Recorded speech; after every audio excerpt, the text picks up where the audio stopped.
Hello, hello! How we doing, robot enthusiasts? Well, I hope. I am good. What's been happening lately? Oh yeah, Fans First Friday.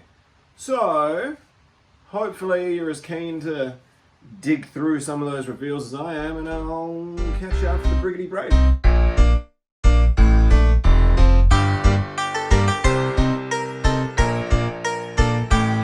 If you're anything at all like I am, you've been just pre-ordering a little heart out. Not a huge amount of surprises. We knew from listings and leaks and what have you that we'd be getting these for the most part. What is always cool about these events is the chance to see the figures in detail, hear people talk about them, find out some of the features that might not be obvious from the photos.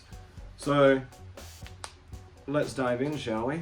Let's go with the series that had the least reveals this time round and talk about Shattered Glass Starscream. I haven't really read any of the Shattered Glass comics. I do get what they are, I know the deal, the whole, it's the Nega universe, me. But I don't feel like I need a purple Optimus. I didn't need a slightly weird colored Ratchet. And I didn't really need the blur either, even though somehow it does look cooler and less horrifying than, you know, mainline real world blur. But I can see myself picking up this Starscream because I love the Tetrajet Siege mold and the colors are cool, and he can just be, I don't know, another Seeker in my storyline. Maybe I'll even make it that he's like a Seeker defector who's been living on some backwater planet and changed up his deco to try and, you know, make a new go of it. Maybe he can be like a Seeker drift. I do also like with Shattered Glass Starscream how they've created a little bit of a point of difference and added a little more incentive to buy that mold again by putting in that cool 2 swords, 1 sword awesome thing. That accessory alone is enough to push me over the edge to commit to another Tetrajet.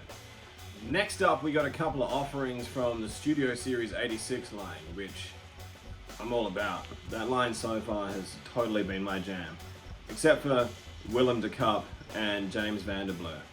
They were a little bit weird. But from the new offerings we got, why don't we go from least surprising to sort of most surprising? So I think everyone can agree that the least shocking of those reveals was actually Slag, Slog.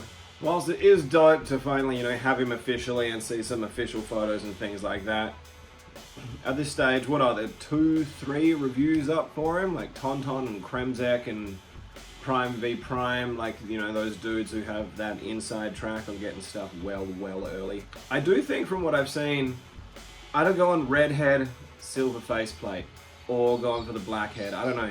The red face, I bet that's a great camera angle. The red face, Vogue, it just makes him feel a bit washed out. It doesn't feel like there's quite enough deco there for him to have the same visual impact that you got from Grimlock. Which is a shame. At least he's big, right? At least he's a big boy. You get another useless hunk of plastic. Still no sword. Is there anyone who's like, I am so glad we got that sort of quasi-posable wheelie and faceless Daniel in lieu of actually having their Dinobot swords? I know there's third party and 3D printed, but I just want actual licensed Dinobot swords. Do a weapons pack or something. Just give me the swords. Then next up we've got Ronnie Run. I talk TV, New York and Wreck-Gar. So stoked for this one. He looks fantastic. I am so genuinely surprised that they went all out and gave him, like, you know, those bullet nibs. Ready, boots?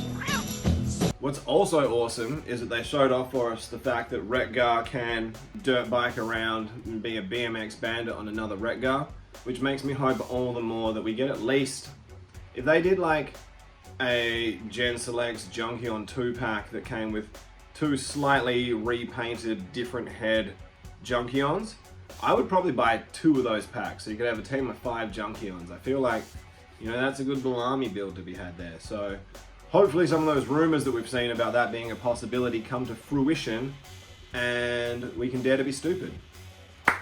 Then, finally, the figure that I think everyone was the most excited to finally lay eyes on, the 86 Sharkticon Gnaw. Now that we've seen it, I don't know, he's probably bigger, he'll scale better than any of the offerings we've had so far. The articulated arms and mouth is cool because I've not really done that before, but I don't know. There's just something about him. Those little like elf boots that he's kind of wearing, and his face is just a little bit derpy. I don't know. He just looks like he should be hanging out with Peter Pan and the Lost Boys and Hook.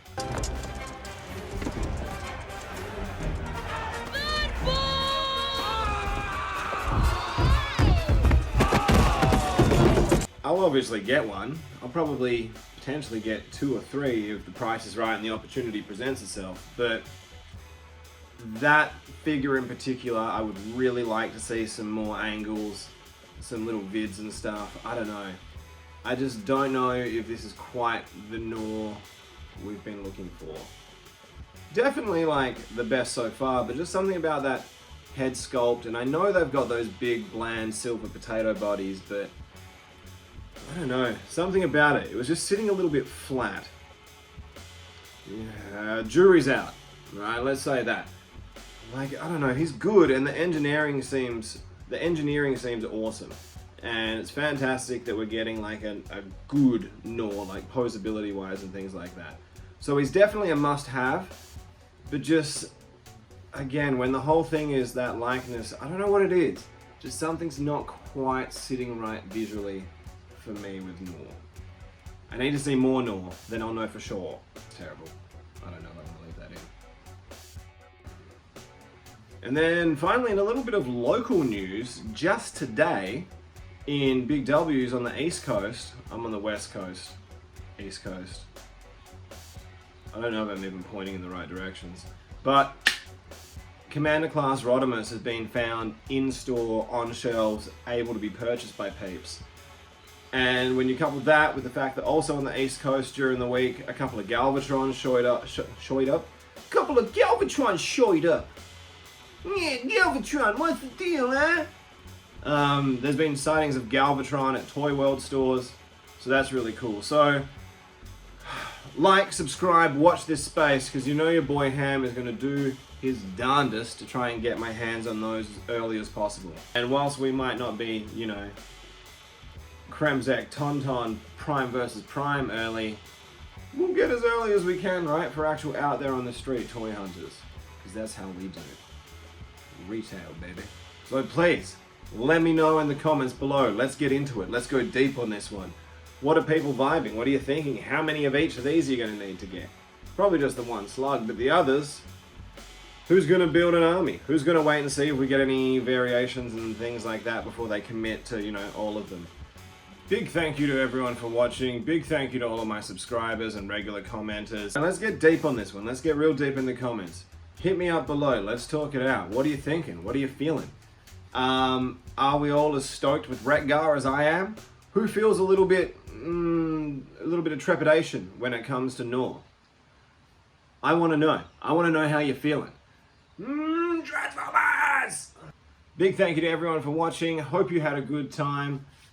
Let us know by clicking that like, subscribe, ring that bell, all those other, you know, hallmarks that I'm sure you're well aware of at this point. But if you're not doing them, that's why I have to do it. So if you do it, I don't have to. But thank you, and I'll see you on the next one.